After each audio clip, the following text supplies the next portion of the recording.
Assalamualaikum warahmatullahi wabarakatuh.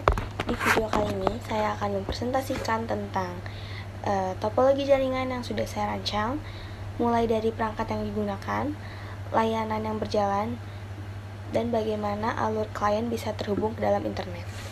Sebelum masuk ke penjelasan ini, topologi ini saya sudah buat untuk mensimulasikan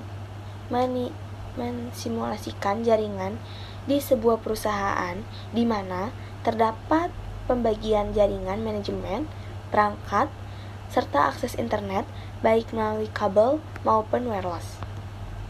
Saya mulai dari perangkat yang digunakan. Perangkat yang digunakan oleh saya yaitu router Mikrotik RB. RB itu singkatan dari router board. Series 9 itu yaitu series. 5 atau 4 ini adalah jumlah port yang terdapat pada Mikrotik tersebut. 1 itu internet atau access point. Nah, router Mikrotik itu yang tadi saya jelaskan berfungsi sebagai pusat pengendali jaringan baik dari klien kabel maupun wireless.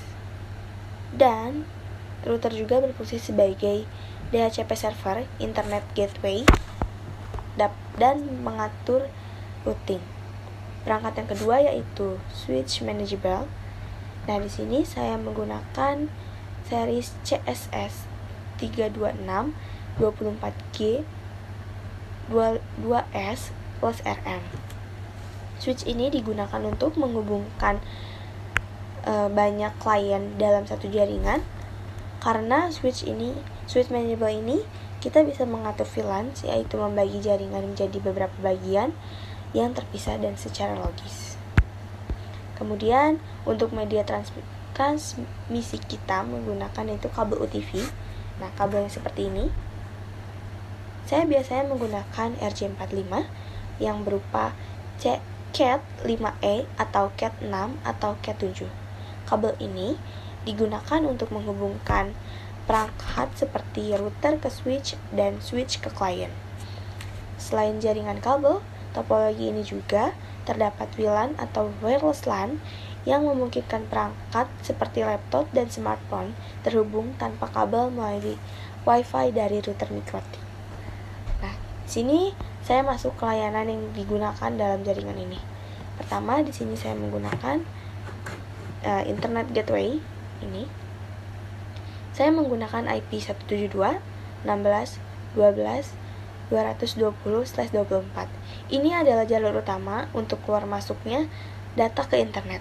Yang kedua adalah DHCP server. DHCP server ini berfungsi untuk memberikan IP address secara otomatis ke semua klien sehingga user atau kita tidak memerlukan setting IP secara manual. Yang ketiga yaitu routing status. Routing status ini digunakan untuk menentukan jalur tetap menuju internet, biasanya berupa default route atau yang mengarah ke IP ke gateway ISP. Yang keempat adalah routing dynamic. Routing dynamic ini membantu agar jaringan-jaringan internal seperti LAN bisa saling terhubung dan terkendali. Nah, selanjutnya di sini saya menggunakan VLAN. VLAN itu adalah virtual LAN. Dalam dalam topologi ini, jaringan dibagi menjadi dua, yaitu VLAN 11 dan VLAN 12. Nah, masing-masing VLAN memiliki IP address. Yang misalkan IP VLAN 11 yaitu menggunakan IP address 192.168.20.65/27. Tujuannya adalah untuk memisahkan jaringan, misalnya antar divisi agar lebih aman dan terorganisir. Yang terakhir yaitu WLAN. Nah, ini WLAN. WLAN itu jaringan wireless dengan IP rank 10.0.20/28 yang digunakan oleh perangkat tanpa kabel. Di sini kita masuk ke yang lebih penting.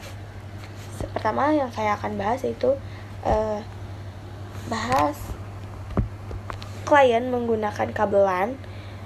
Klien ini akan terhubung ke switch menggunakan kabel UTV. Kemudian switch akan mengarahkan dari sini. Switch akan mengarahkan misalnya ke VLAN 11 ini. Nah, dari VLAN 11 ini setelah terhubung ke VLAN 11 ini, klien akan menerima IP address. Permintaan ini akan diterima oleh DHCP server yang ada di router. Lalu router akan memberikan IP address misalnya 192.168.20.65 lengkap dengan gateway dan DNS.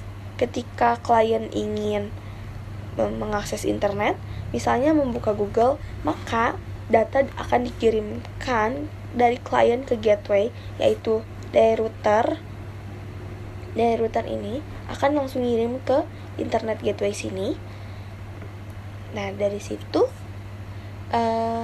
router akan memeriksa tabel routing dan karena ada routing statis ke internet. Dari sini tuh ada routing statis ke internet, maka data akan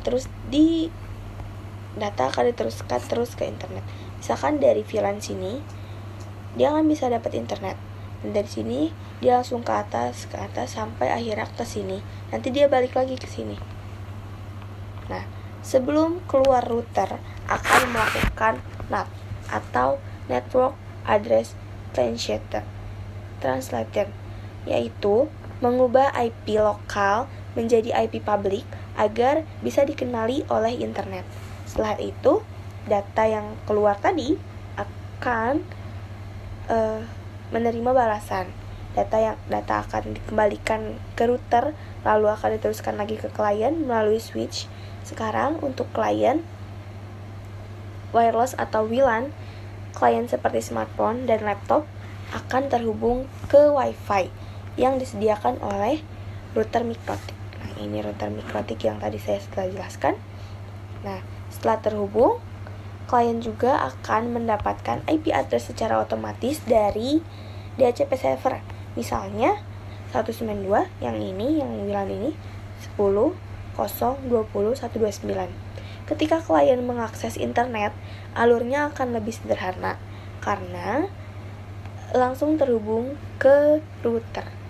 Data yang dikirimkan oleh router, lalu router akan meneruskan lagi ke internet sini melalui gateway yang sama.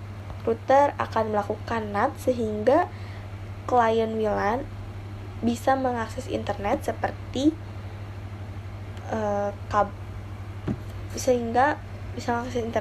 klien kabel.